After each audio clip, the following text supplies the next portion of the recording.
Video ini adalah part 2 dari kisah romantis Lingkaran Setan. Siapkan dirimu karena kisah ini akan membuatmu tidur nyenyak dan bermimpi indah. Mari kita mulai ceritanya.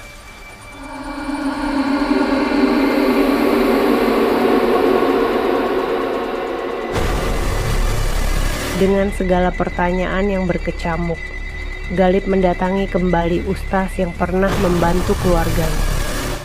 Ia memohon bantuan Ustaz untuk mencari tahu apakah ada cara untuk menghentikan pesugihan Bu Sumiati.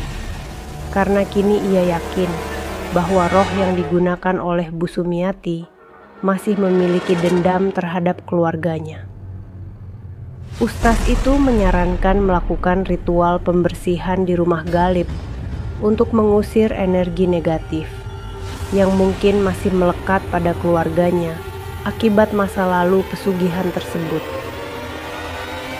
Malam itu mereka berkumpul dalam doa-doa panjang dan kalimat-kalimat suci yang diucapkan Ustaz memenuhi seluruh ruangan. Tiba-tiba suara jeritan dari arah dapur terdengar dengan keras, menggelegar di seluruh rumah, seolah roh-roh yang tersisa meronta-ronta untuk tetap bertahan.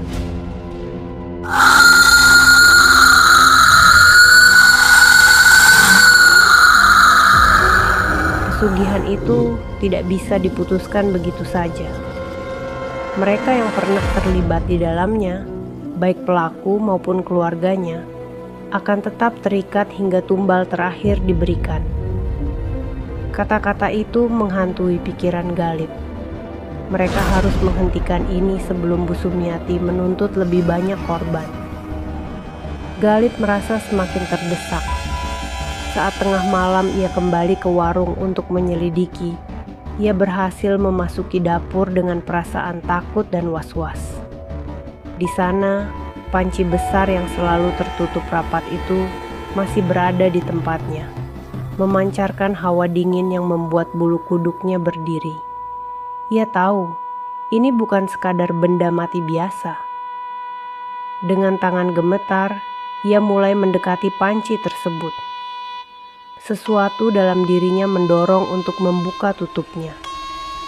Baru saja ia menyentuh pegangan panci, sebuah tangan dingin dan kasar menyentuh bahunya dari belakang.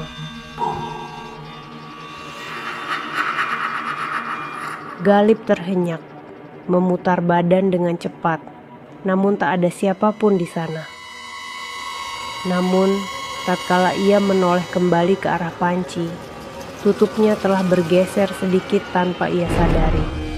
Dan dari celah kecil itu, sebuah wajah penuh luka menatapnya dengan mata yang kosong dan hitam pekat. Sosok itu mendesis pelan, mengeluarkan suara serak yang nyaris tak terdengar. Kau juga akan menjadi bagian dari kami.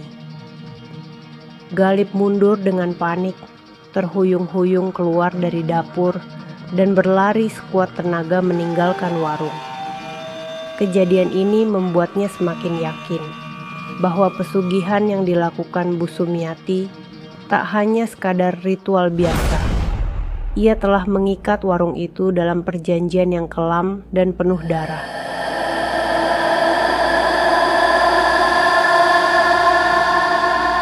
Setelah pengalaman mengerikan itu, teror semakin nyata di kehidupan Galip dan keluarganya. Suara langkah kaki, bisikan aneh, dan sosok-sosok menyeramkan semakin sering muncul.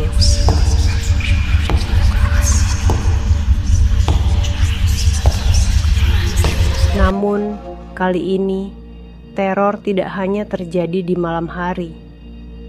Ketika Galip berada di warung bersama ayahnya di siang hari, terdengar bisikan samar memanggil namanya dari arah dapur.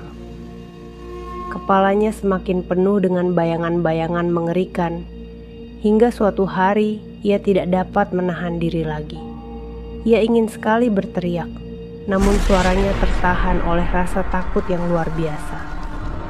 Dalam keadaan tersiksa, ia pun mengingat pesan Ustaz. Jangan biarkan ketakutan menguasainya. Aku harus melawan ini, gumamnya, mencoba meyakinkan dirinya sendiri. Suatu malam, Galip kembali bermimpi. Dalam mimpinya, ia melihat seluruh keluarga Bu Sumiati berkumpul di sekitar panci besar itu, dengan wajah-wajah yang penuh kebencian. Ia juga melihat sosok adik perempuannya, tersenyum samar dengan tatapan yang tajam, seolah ingin memberitahunya sesuatu. Ketika terbangun, Galip merasakan dirinya telah terjebak dalam kutukan keluarga mereka sendiri. Dendam roh jahat yang pernah bekerja sama dengan keluarganya kini menuntut balas. Dan satu-satunya cara untuk menghentikannya adalah dengan mengakhiri warisan pesugihan itu. Dengan tekad yang bulat, ia memutuskan untuk menghadapi Bu Sumiati. Kali ini dengan seluruh keberaniannya. Galip akhirnya memutuskan untuk menemui seorang dukun tua yang tinggal di pinggiran desa. Sosok yang dikenal sebagai satu-satunya yang pernah berhasil menghentikan kutukan pesugihan. Dengan rasa cemas dan tekad yang bulat, ia menemui dukun tersebut, yang langsung mengenali masa lalu kelam keluarganya. "Kau membawa beban dosa yang bukan milikmu saja, Galip," ujar dukun itu dengan suara serak. "Roh jahat yang bersemayam di warung itu ingin balas dendam pada keluargamu." Galip tertegun. Ternyata roh jahat itu tidak hanya terikat pada warung Bu Sumiati, melainkan juga memiliki ikatan dengan masa lalu keluarganya. Dukun itu pun mengungkap bahwa roh tersebut merasa dikhianati saat keluarga Galip memutuskan untuk menghentikan pesugihan. Dukun itu memperingatkan Galip bahwa untuk benar-benar menghentikan kutukan ini, ia harus mengambil risiko besar. Ritual terakhir harus dilakukan, dan kali ini dengan pengorbanan besar. Namun, sebelum itu, dukun meminta Galip untuk mengumpulkan kekuatan batinnya dan menjalani beberapa tahap ritual di rumahnya untuk melindungi keluarganya dari serangan balik roh tersebut. Sebelum ritual dapat dilaksanakan, Galip harus bertahan melewati malam-malam yang penuh teror. Ketika malam tiba, suara langkah kaki bergema di sepanjang lorong rumahnya.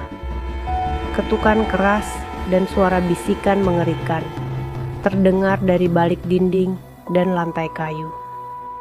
Pada satu titik, Galip bahkan melihat bayangan wajah adik perempuannya. Separuh wajahnya memar, dengan tatapan kosong yang penuh kesedihan. "Kenapa kau tinggalkan aku, Galip?" bisik bayangan itu dengan suara lembut yang mencengkam. Galip ingin berteriak, namun suaranya tersangkut di tenggorokan. Tangannya gemetar ketika ia meraih ayat-ayat suci yang diberikan oleh ustaz. Namun, tidak lama setelah suara itu menghilang, terdengar suara tangisan anak kecil dari kamar ayahnya. Ketika ia masuk, ia mendapati ayahnya terduduk ketakutan. Wajahnya pucat dan gemetaran. Ayahnya mengaku melihat sosok adik Galip yang sudah lama meninggal, berjalan mendekatinya di tengah malam dengan senyum samar yang penuh dendam. Kegelapan semakin pekat, dan Galip sadar, ini adalah puncak dari semua teror yang harus dihadapi sebelum ritual terakhir. Malam yang ditentukan tiba. Galip ditemani oleh ustaz dan dukun tua memulai ritual pengusiran. Mereka berkumpul di halaman rumah Galip, di mana lilin-lilin menyala di tengah lingkaran besar yang dilukis dengan darah hewan sebagai pelindung. Saat ustaz mulai melafalkan ayat-ayat suci, angin tiba-tiba bertiup kencang dari arah dapur, membawa aroma busuk yang menyengat. Langkah kaki terdengar makin jelas dari dalam rumah, menuju halaman tempat ritual berlangsung. Ustaz dan dukun tua terus melanjutkan bacaan mereka tanpa henti. Namun Galib bisa merasakan kehadiran sosok-sosok gelap di sekitarnya. Semakin lama, semakin nyata, hingga ia bisa mendengar suara tawa Bu Sumiati bercampur dengan suara tawa roh jahat yang penuh dendam.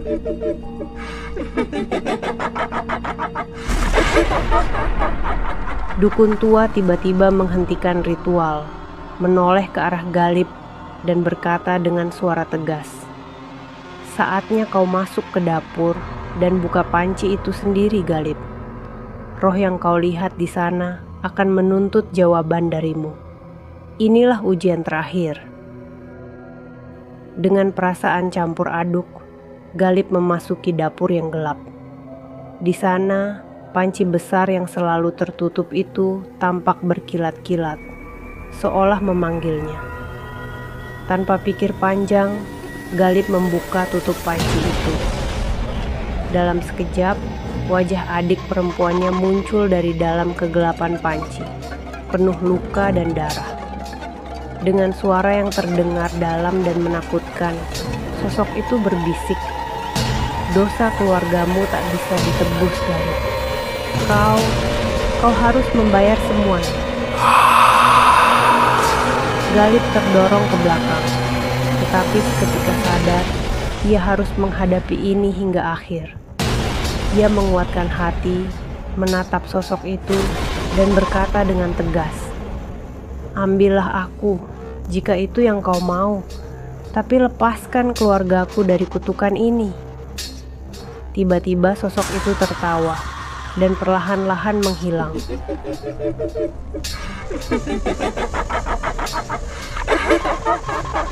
Dari luar terdengar suara ledakan besar, disusul dengan bayangan gelap yang melesat ke arah warung Bu Sumiati. Galib pun mengikuti bayangan itu, berharap semua akan segera berakhir. Saat Galib tiba di warung Bu Sumiati, ia merasa ada kekuatan aneh yang menariknya semakin dalam. Pintu warung terbuka sedikit, dan ia mendapati suasana yang sunyi mencekam. Tidak ada tanda-tanda kehidupan, bahkan tidak terdengar suara jangkrik atau hembusan angin. Namun, seketika aroma busuk tercium, dan di tengah ruangan terlihat Bu Sumiati sedang duduk di lantai, memeluk kakinya sambil menatap kosong ke arah panci besar yang tergeletak di depannya. "Sudah berakhir, Bu Sumiati," bisik Galib, suaranya bergetar. Namun yang mengejutkan, Bu Sumiati mendadak tertawa pelan. Matanya perlahan-lahan mengarah kepadanya, namun pandangannya seakan kosong dan wajahnya tersenyum dengan keanehan yang menyeramkan. "Berakhir?" katanya dengan nada tinggi dan dingin. "Tidak, Galib. Semua ini baru saja dimulai untukmu." Galib melangkah mundur, merasa ada yang tidak beres. Saat ia ingin pergi, ia mendapati bahwa pintu warung tertutup rapat. Tiba-tiba, bayangan hitam melesat keluar dari dapur, dan ia sadar bahwa itu adalah roh jahat yang selama ini menghantui keluarganya. "Bukan keluargamu saja yang membuat perjanjian, Galib." Sosok roh itu tampak semakin jelas di depannya, berubah menjadi sosok ayah Galib yang tampak penuh luka, memandangnya dengan wajah penuh amarah.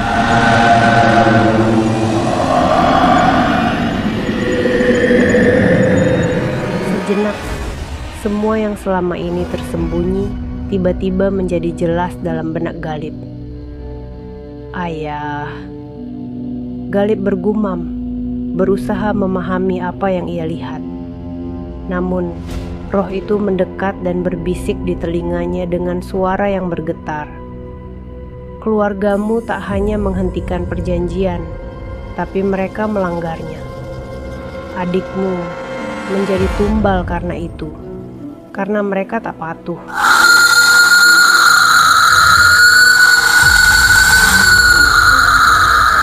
Galip merasa jantungnya hampir berhenti.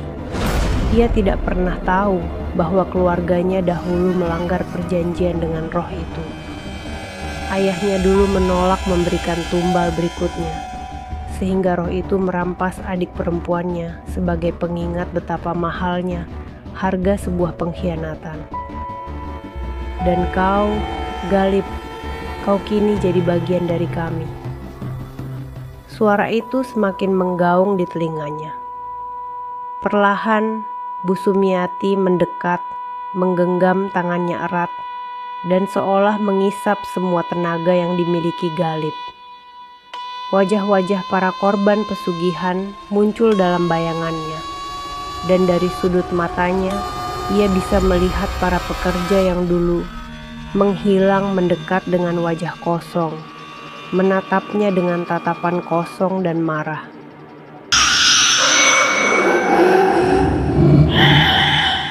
Tidak ada akhir bagi keluarga yang mengkhianati roh perjanjian, Galip. Karena sekarang, roh itu ada dalam darahmu.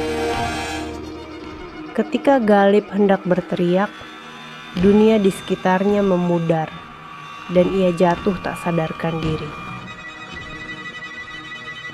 Saat ia membuka mata, dirinya telah berada di warung keluarganya.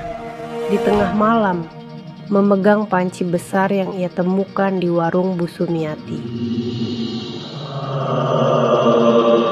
Tidak ada satu orang pun yang tahu apa yang terjadi pada Galip setelahnya. Namun, di desa itu terdengar rumor bahwa warung keluarganya mulai ramai tak seperti biasanya. Selalu penuh setelah malam tiba. Warga desa sering terbangun karena mendengar suara langkah kaki yang asing dan tawa samar di malam hari. Sementara pengunjung datang seolah mereka dituntun oleh kekuatan gaib. Dan mereka mengatakan, jika kau pergi ke warung itu di malam hari, kau mungkin akan melihat seorang pria muda di dapur menyiapkan makanan dengan wajah yang tidak lagi tampak seperti manusia.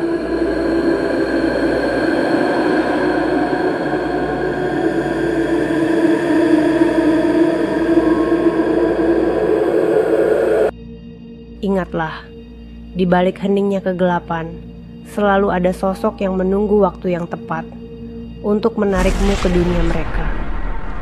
Sampai jumpa di kisah romantis berikutnya, hanya di Lambu Raseh.